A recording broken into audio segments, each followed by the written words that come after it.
Yo, what's up? I appreciate you clicking on this video. You really here because you want to know about Western Express, and I'm here to get a full breakdown, no sugarcoat, none. Like I say, I'm not one of those people who just want to drop a video and not give, full detail about the company, talk about my life, this and that. Like, we getting straight to the point. I was at Western Express for a year. I started in 2023 in July, and I self-terminated myself around 2024 July. So yeah, I just left. Yeah, I just left them, and I'm really about to give my full breakdown, my experience, and how I was. So like I say, I was there for a year, and I ran the lease purchase program. So I'm about to get into it from orientation to the miles, to the terminals, to the hotels, to the pay, to all that. I'm just gonna keep it real with y'all. So let's start out with orientation. So orientation, simple process. When you come in, it's like any other place. Now, if you new, you don't know about these trucking orientations.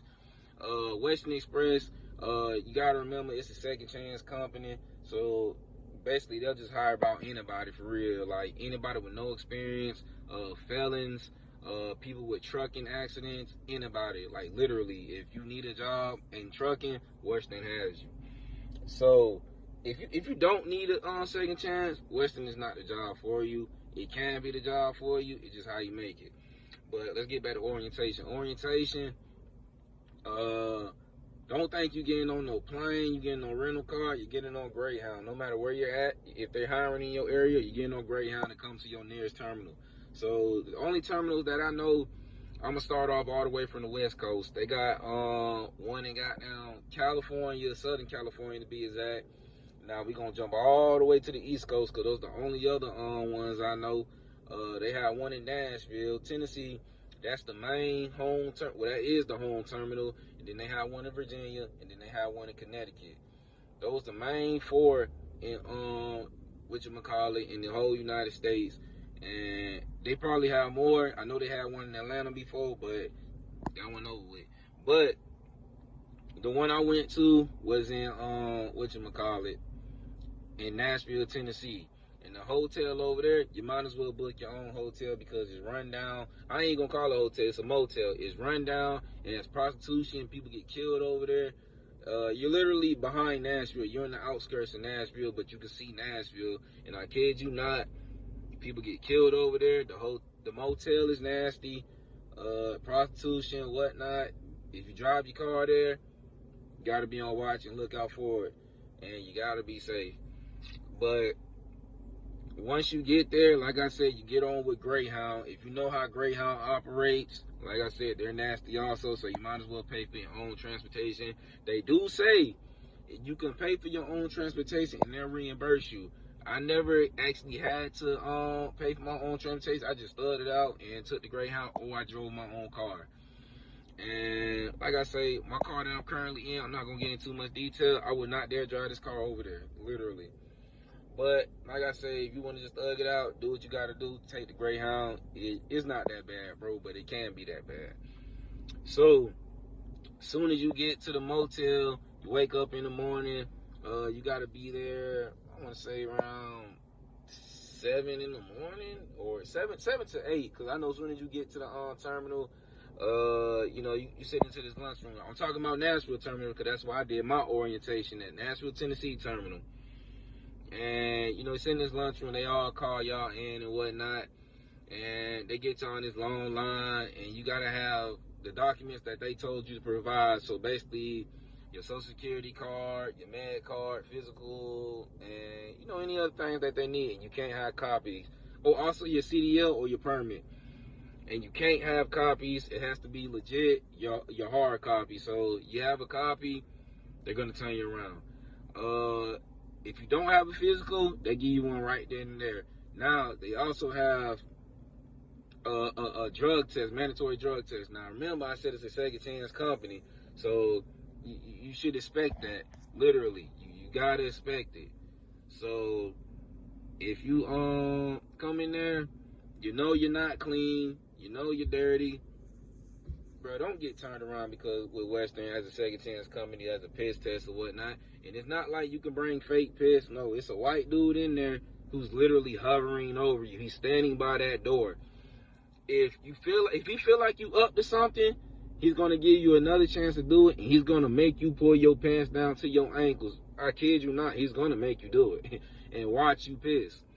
People literally quit right then and there, and he's gonna put a refusal on your junk. So you might as well go back to the warehouse if you have a refusal on your shit. So orientation is two processes. So you got one for drive-in, and then you got one for flatbed. Drive-in probably typically lasts, from 2 to 3 days, but flatbed it's gonna take a week because you gotta go in there, watch the videos, and then you gotta do load securement and stuff like that. Load securement is hands-on. So if you saw other YouTube videos of flatbed, touching stuff, chaining, touching tarp and loads, then yeah, that's load securement. Now, if you want to know more about orientation, just comment down below. Or if you want to know anything else, just comment down below. So I'm going to just go ahead and jump into the lease purchase side. So the first day of lease purchase, you got to go in, you feel me? And they only do lease purchase in Nashville, Tennessee. So if you're planning to do lease purchase, you got to do it in Nashville, Tennessee. They don't offer lease purchase around any other terminal. The home terminal is literally where you got to get your truck from. So you got to sign a contract. And once you sign that contract, my bad, I already cut off. But once you sign that contract, they'll give you a whole list of trucks that you can pick out from. If they tell you got to go pick up a truck out of, let's say Delaware or Oklahoma or Arizona or Chicago, don't pick that truck up from there because it reminds you this is a second chance company and people probably not making the money. So what that tell you? If you don't know what that tells you, you go pick up that truck, you're going to be sorry. It's a big gamble. 9 times out of 10, that truck going to be nasty as hell. I kid you not, man. I seen it. I used to run that account picking up trucks, and it's probably the most filthiest things you can ever imagine. So tell them that you want a truck on that yard so you're able to be right there. And if it was dirty or whatnot, which I don't play that shit, bro. I need a nice truck that's already clean and detailed because I don't care if God cleaned that truck out. If I seen that truck dirty before, I'm still not gonna drive in it, honestly. But if it's up to kind of your standards, you still need a detail. You can just take it to the shop at the terminal, and they'll clean it out for you and the rest like that. So once you pick out your truck and whatnot, you're good to go. Now it's a thing. Now before you can get out and start driving, it's levels to it now. So if you got experience like I did when I came on Western, I already had 3-4 years experience, so I was able to just go straight out. And the only flaw that I had is learning all the new stuff again, like from the tablet to the fuel card. That's the stuff I had to figure out because with the fuel card, you can do it manually at the pump, but they go through their phone off the Pilot J app. And the tablet, of course, if you got experience like me, you get on with these new companies, you got to relearn the whole tablet navigation, DVIRs and stuff like that, and macros and whatnot. Now, if you got like 3 months, 6 months to experience, you're going out with a trainer, and it's not probably going to be long. They're probably going to have you complete like 70 hours. When I say 70 hours, that's how many hours on your clock that you have to drive with that trainer before they can release you so you can go by yourself or team. Now, if you have if you're new and you never been in a truck, and you just went through school and whatnot, you're probably going to be with a trainer for like 125 hours all the way to 175 hours. I think it could jump up to 200. So that's probably going to be about, shit, depending on how good your trainer is and how quick you catch on, you can definitely be out there with them for 2 months, honestly. And once you get that experience or whatnot, then you'll go solo and whatnot. You get straight to it. Now, like I said, with lease purchase, I don't know the first thing to start. Let's start off with pay. So when you get in with lease purchase, it's important to know everything about your truck, all the numbers, anything dealing with numbers with that truck, the breakdown, all that. You gotta know every single last thing about your truck, because if you go in there not knowing anything about your truck, you're fucked up. Fueling, you gotta know about your fuel management, bro. you're driving 200 miles down the road, there's no way in the world you should goddamn have a full tank of gas, literally. Unless you got another trip that's going further than 200 miles. That exceeds that, literally. But like I said, you got 200 miles and you're filling up all the way, literally your whole tank, you already filling that lease purchase. Because like I said, it don't take a full tank in the truck to go 200 miles. Literally, that's like a quarter of a tank, if we being real. But, well, like I say, fuel management, all the numbers from your truck note to your expenses, you got to know all that.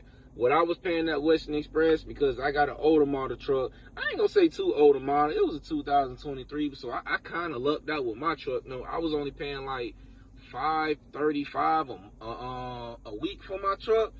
Most people was paying like $700 to $1,000 because they wanted the brand new trucks and whatnot. And no, that's one of the worst things you can do. I had got my truck with 173,000 miles on it, and I put like over 300 some miles on that junk. That's because I was a trainer. So, coming in, with another trainee on your truck, y'all going back and forth, back and forth, back and forth. So as a solo lease purchase driver, you're really not going to make any money. The reason I say that is because there's an app that you have on your load board. And if you look at that, let's say today, it's 8/10/2024. And let's say you got a load that's dropping off today. Let's say it's a drop load. The load drops off today, and you look at your load board. Sometimes your DM will automatically dispatch you to the next load. But as a lease purchase driver, you have options. You could accept it or decline it. And 9 times out of 10, your DM's going to give you a bullshit load unless they recognize you that you really want to run. And with Western, there's no such thing as a good between anything.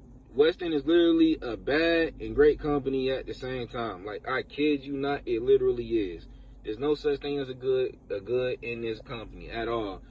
You can't have a good week with this company. You either have to have a great week to make some money. That's it. There's no ifs, ands, or buts. What I mean by that, let me give an example. Pay period ends on Saturdays. So if you start off a Sunday and you're getting great loads, and when I say great loads, you're getting over 500 miles, literally a day. So it's back to back to back to back. If you're solo, I already know how much, I'm stuttering, my bad. But if you're solo, I already know how much loads you're getting in a week. You're getting about 3, lucky to get 4. And you're not getting that great of a mileage. Honestly, you're not. No, bro. Because if you look at the lease purchase app, like I say, it's 8/10/2024. Let's say the first load is a drop. You drop that load, you look on the load board, and you see the next load. It picks up tomorrow. You pick that load up, it's a live unload. That load won't deliver until like the next 2 days. So let's say it's a Monday right now. You pick up that load the next day. Now look, it's Tuesday. The load don't deliver till Thursday. You see where I'm going? And the pay period ends Saturday. So when you drop that off, you already got another load.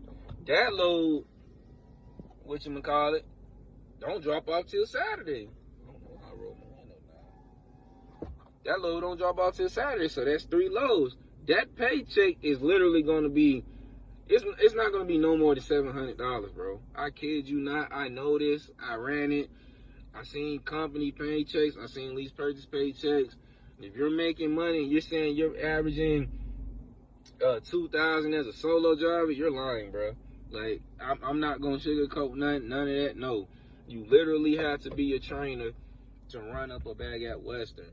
The highest check I made at Western was a little over $3,000 something, but I got multiple checks of making $2,000, $2,000, $2,000, $2,000.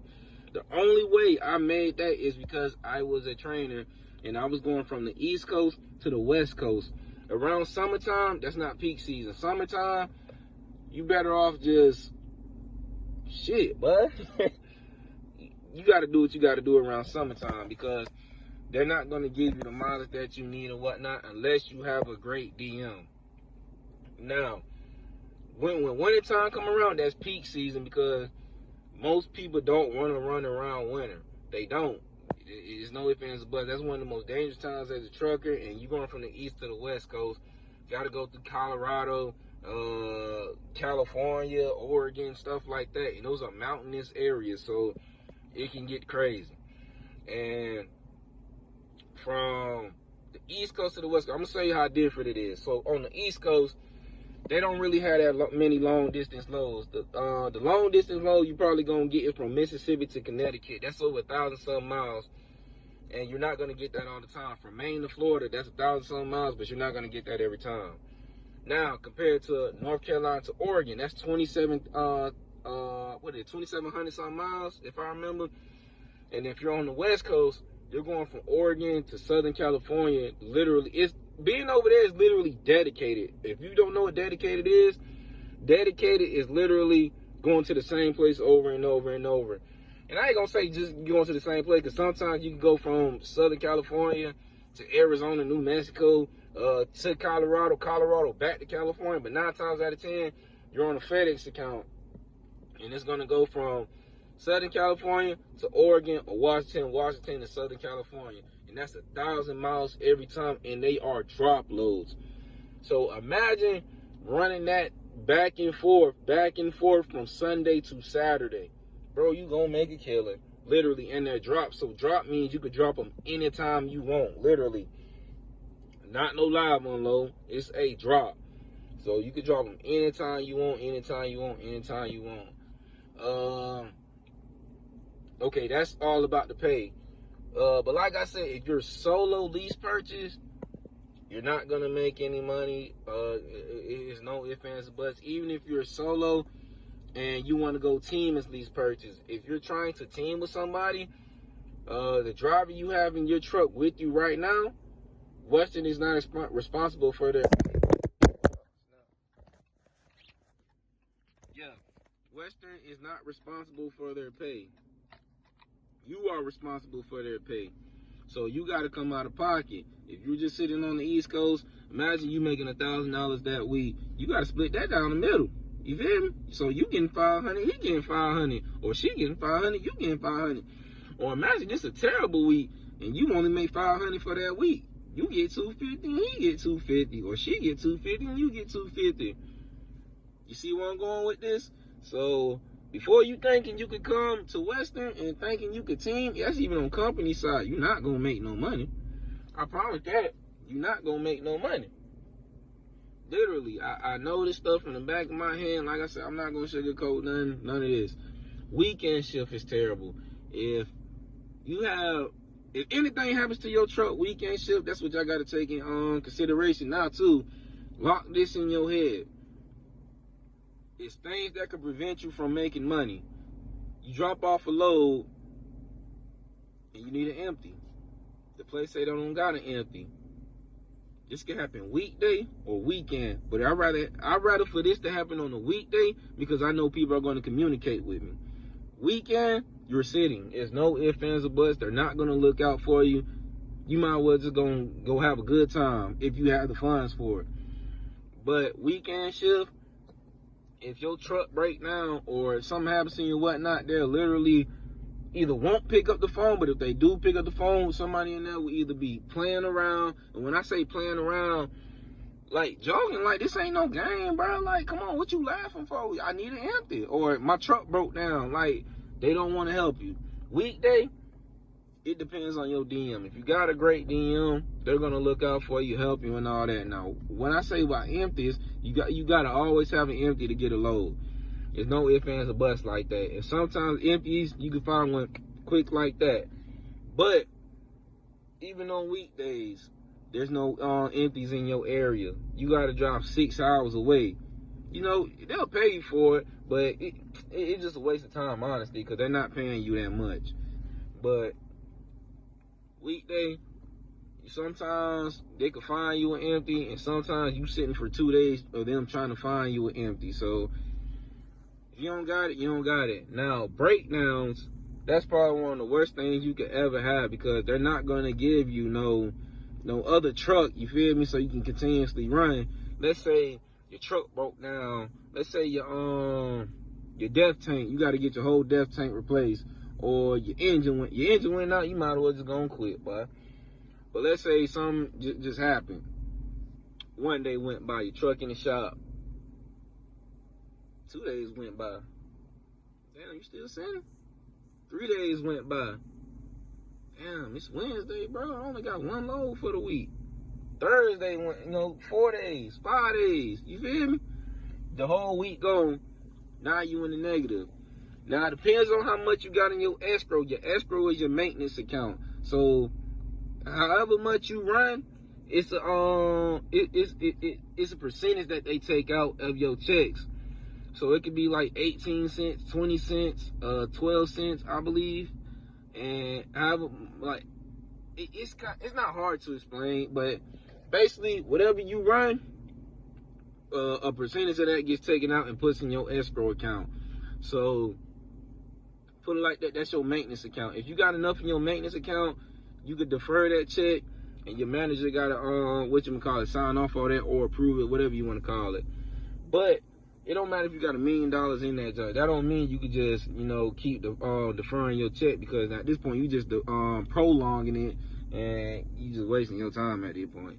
But yeah, like I say, man, I could get more into it.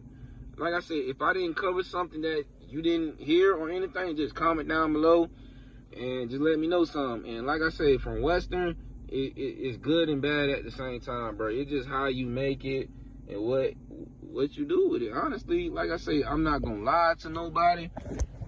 I'm not gonna sugarcoat nothing. If you really want to know about Western Express, this is the channel for you, bro. I'm gonna let it be known about everything, bro. I promise to God, I'm gonna help you, because I don't like pennies, I like dollars. You feel me? You feel the same way. It's the reason why you clicked on this video. It's the reason why you're doing so much research on Western Express. Like I say, I got a year experience of drive-in lease purchase at Western Express. And if you want to know anything, please comment down below so I can let you know. I appreciate you clicking on this video. And yeah, that's about it, boy. Appreciate you.